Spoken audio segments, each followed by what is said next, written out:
ठीक है, चलो बात करते हैं एंजाइटी के बारे में। एक ऐसी फीलिंग जो आजकल ऑलमोस्ट हर किसी को कभी ना कभी महसूस होती है। कभी कभी ये छोटी छोटी बातों से ट्रिगर हो जाती है, तो कभी लाइफ के बड़े डिसीजंस से।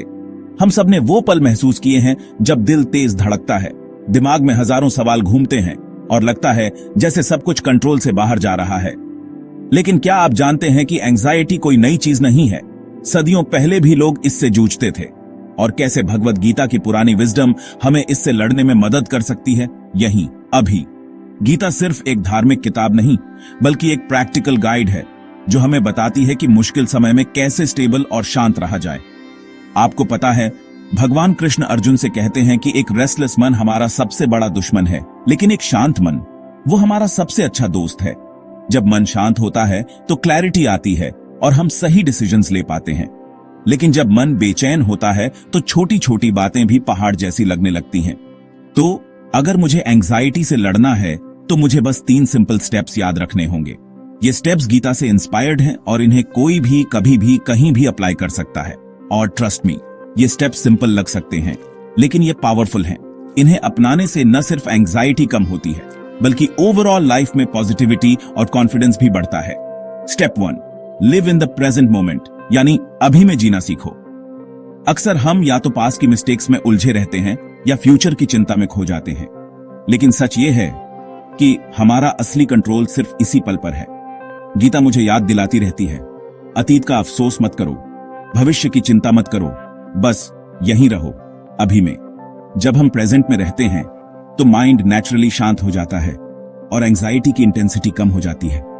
जब भी मेरा मन भटकने लगता है, मैं धीरे से उसे वापस ले आता हूं, एक गहरी सांस लेता हूं और खुद से पूछता हूं, अभी इस पल में मैं क्या कर सकता हूं, अभी क्या हो रहा है। बस उसी पर ध्यान देना है। अपने सेंसेस को एक्टिवेट करो, हवा को महसूस करो, आसपास की आवाजें सुनो और खुद को ग्राउंडेड रखो।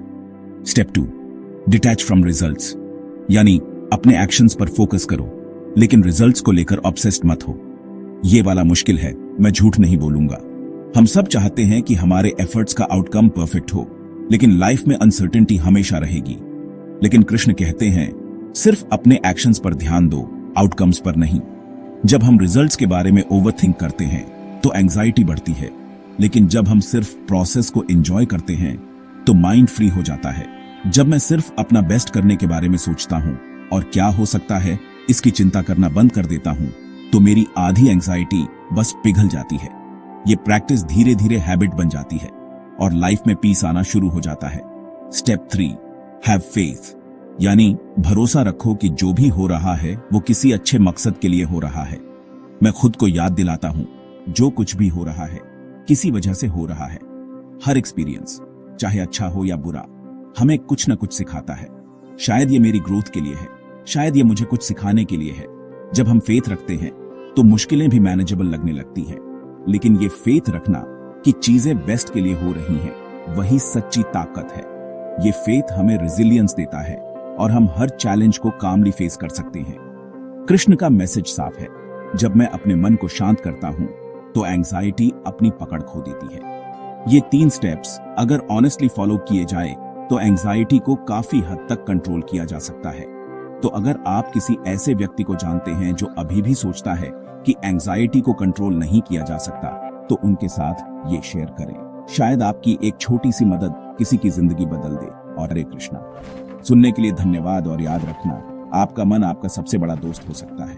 बस इन 3 स्टेप्स को अपनाओ और देखो कैसे एंजाइटी धीरे धीरे आपकी जिंदगी से फेड हो जाती है।